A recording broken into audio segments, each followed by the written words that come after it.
You ever been accused of something that you did not do? Like people call you toxic, lazy, or a bum when the whole entire time they're doing the exact same thing that they talk about or they were describing themselves? Well, guess what? That is not a coincidence, my friend.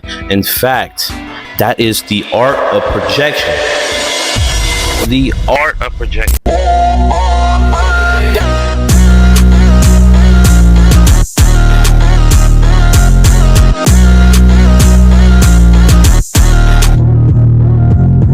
Video, we are going to break down why people project, where it comes from, and how you can beat this, because I guarantee you there are some people in your life that do this on a daily. What's up? You're not at the crib or hobby fellow kid. If you are new to the channel, make sure you like, comment, and subscribe, because I got some more bangers coming out for you. I love you guys, man. The first thing, what is projection? Projection is a psychological defense mechanism. Basically, when someone has a trait or feeling of insecurity that they don't want to admit about themselves, they put it onto others, things onto somebody else. So it's like hold up a mirror, but instead of seeing their own reflection, they place it on you. They see most of this stuff happen. It could be in your friendships. It could be in your relationships. It could be where your mom and dad is. It could be come from, man, when I'm telling you, this thing is universal. It is so universal that it's not even funny no more. I want you to think about the coworker that's at your job that call people lazy, but they are the most laziest son of a gun, slacking off, or a friend accused you of being dramatic, but they blow up over every small coincidence.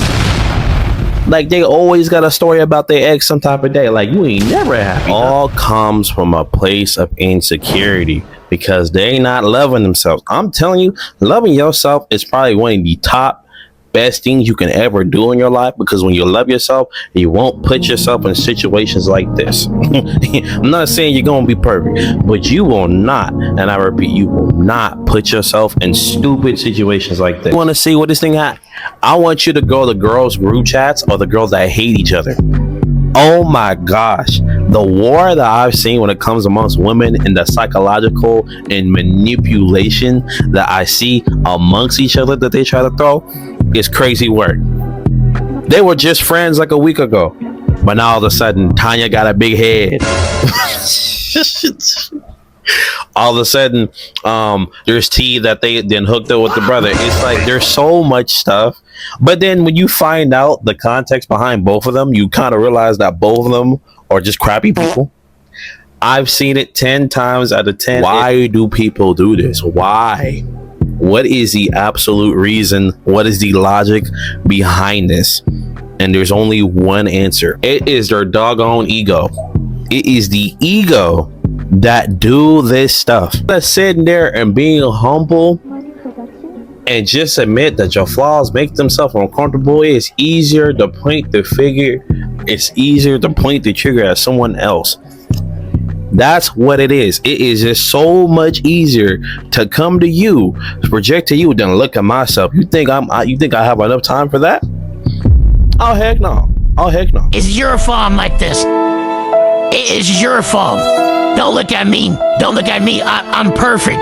It is your fault. So you gonna take this work, and you gonna take this bullet, and you gonna take it. It's your freaking fault, guys. One is denial. They can't accept that trait in themselves. The second one is avoiding guilt or shame. It feels safer to blame someone else. We talked about that one. And then there's 3. There's lack of self-awareness that they don't even realize that they doing. That's why when it comes to like a lot of haters and stuff like that, when they see you and they see you got something that they want, they gotta downplay it just so they can build their own self-esteem up, because they're insecure. Once you start understanding that the world is just a mirror and who you are is just a reflection of habits and decisions that you became to be to this day, you start to understand life at a different type of game. You start to see a different type of situation. How does it affect you? Here's the problem. When you're the receiving end of projection, it feels very personal. You start to question yourself. You start to question your self-doubt and your self-belief. Like, am I actually selfish? Did I actually do something wrong? And that's the dangerous part, because it makes you carry the baggage or luggage that was never yours to begin with. That's how gaslighting is. That's what narcissists do all the time, is they try to throw a whole 360 back to you when the whole entire time it was really them the whole entire time. As someone that has dealt with narcissism, I said narcissism. Yo, that's kind of dope. A narcissist. These people be dealing with this their whole lives, but they don't even recognize that they're getting conditioned for it. Some people deal with this on a daily so much, it's the regular normal for them. No, that is not normal. And if that is normal and stuff like that, you are coming from a toxic environment. So how do you stop this thing? How do you recognize that this is projection versus like an actual opinion or as an actual fact? I'm gonna break that down to you right now. I'm about to give you the sauce. It's the sauce. So there's three things: over the top accusations, there's pattern recognition, and then there's it doesn't fit. Number one, over the top accusation. They accuse you of things that don't match your behavior. If you know you're not no serial killer, if you know that you're not out here slapping grandmas or beating up little Jimmy across the street and stuff like that, that doesn't match your behavior, then you good. You dead. You know you. This is a part of the fact that you gotta know yourself. Pattern recognition. They're constantly pointing out flaws on other people other than themselves, and it shows. And then it doesn't fit. The criticism feels random and it doesn't align with reality, because guess what? They are doing it. They are doing it. Anytime that someone gets mad at you and like super pushy, whatever, I want you to look at the spotlight, look at the camera, and point to them. They're pointing right back at themselves. I'm telling you, it comes out time and time and time again. How do you deal with it? First, do not take it personal. Don't take it personal. The words are about them. It's not about you. Second, you have to set boundaries.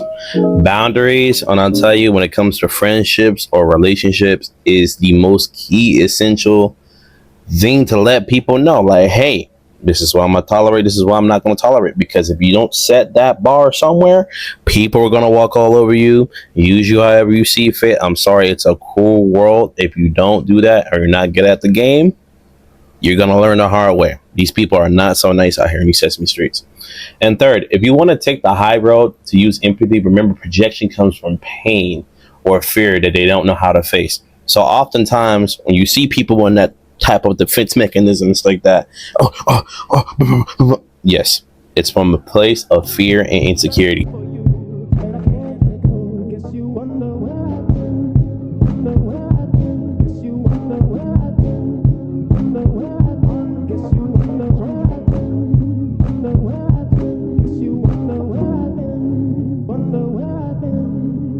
Guess you wonder where I wonder where I wonder where I wonder where I wonder where I wonder where I